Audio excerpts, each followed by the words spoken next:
the 6th to the 7th and final last cycles. Because I do believe Earth is a lot older than the churches want you to believe. You know, that the churches bend over backwards so much to make everything fit into their theology that they lose their own credibility and being believable. When you say the Earth's only 6,000 years old and then find artifacts that are a million years old and then just blame it on carbon dating. The Lord didn't create the Earth, He replenished the Earth. And to replenish the Earth, it had to have already been here.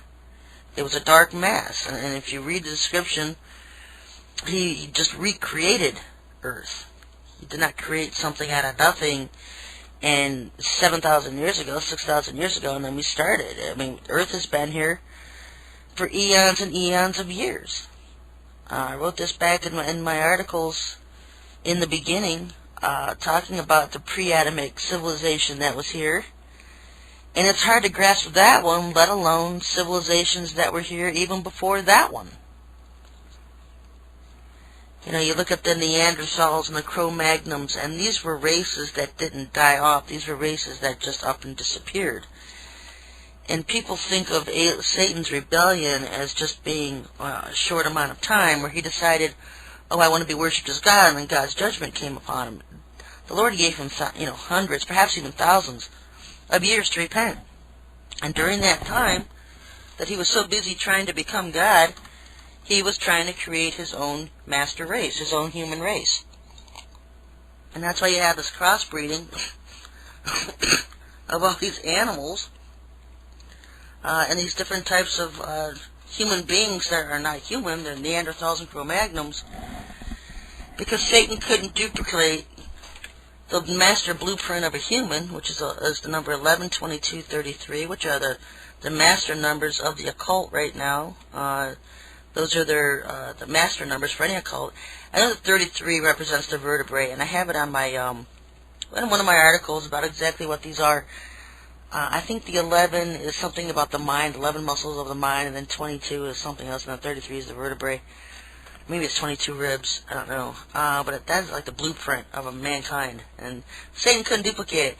He also couldn't duplicate putting a soul into a person, because when the Lord breathed into man, he became a living soul. It took the Lord's breath to make that form, that shell, that figure that he created out of the dust of the ground. It took his breath to give that form a soul. And Satan can't duplicate the Lord's breath. And so he's been on breeding programs since then, trying to create his own race. And so if you look at all the huge things going on behind the scenes, you know, you have a massive abduction program going on where thousands and thousands of people are being abducted, impregnated, implanted, and then they're being re-abducted again, so that the fetus that was put in them can be taken out. And this is one thing that most people don't realize, that have had these abductions, is that one of the major things they're doing is that when they abduct men and women, they take their sperm and they alter their sperm with DNA, alien DNA, and they implant females with this, and they will come back in 2 months' time and re-abduct the female after they've implanted her, and come back in 2 months to harvest the fetus that they put inside this woman. And so this woman is pregnant for 2 months and doesn't even realize it. They use them as carriers, as hosts for alien hybrids. And so many, many, many thousands of women, and they don't care how old you are, from young girls to older age, they attach these fetuses outside your uterine wall, outside your intestinal wall. You have to carry them like you would a normal baby for it to survive. All it has to do is attach to your intestinal wall. And these alien fetuses can survive for up to 8 weeks. And the aliens will come back, re-abduct the woman, take the hybrid fetus out of her, and then take her back home. And so there's a mass impregnating operation going on, and using women as hosts and carriers of these alien hybrids. And these women don't know what exactly is being done to them. A lot of them go under hypnosis and find out through hypnosis the things that they've experienced with abductions. Another one being the outright kidnapping and abduction of people. We've talked about this. Over 300,000 children alone missing a year. The milk carton kids, where are they? And then you have the adults. Over a 10-year period, that's 3 million. Around the world, probably 30 million people missing a year. And in a high-tech age, an electronic age, how can you just disappear and never be found again? It's almost impossible, because eventually you would show up again, getting a driver's license, getting an electric bill, a phone bill, all these things, everything's a paper trail.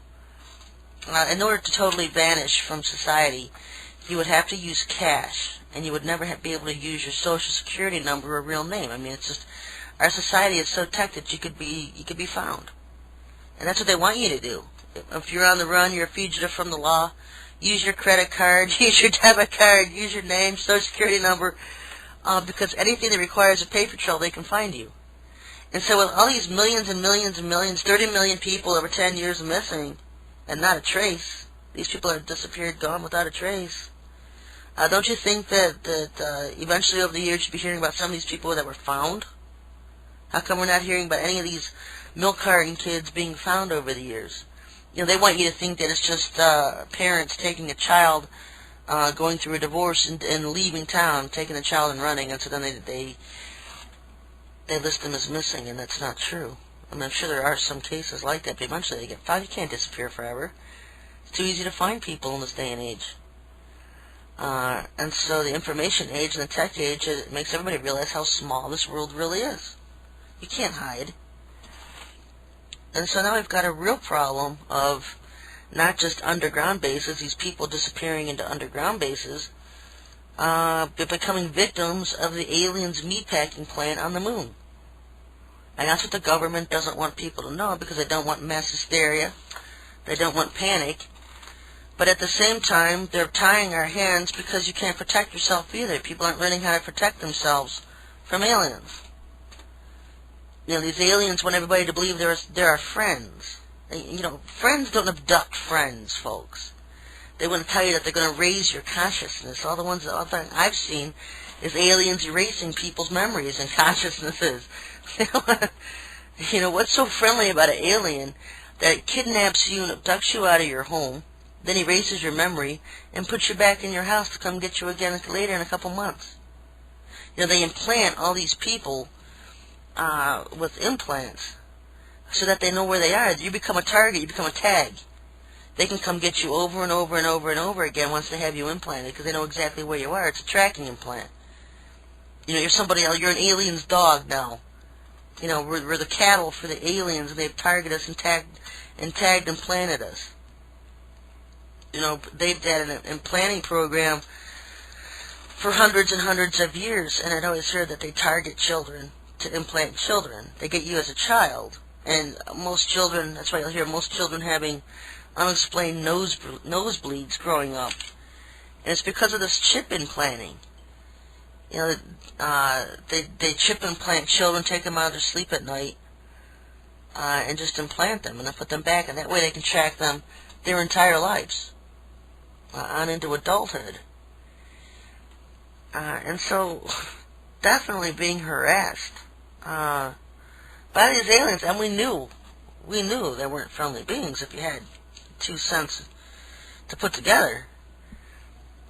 They want you to believe they are. The New Age, how they could be so gullible, And I don't think they are, because I see so many of them coming out and finally realizing, oh, these people are liars. They're liars. And yes, they are. And that's what we've been warning about. I've been warning about for years. That they're liars.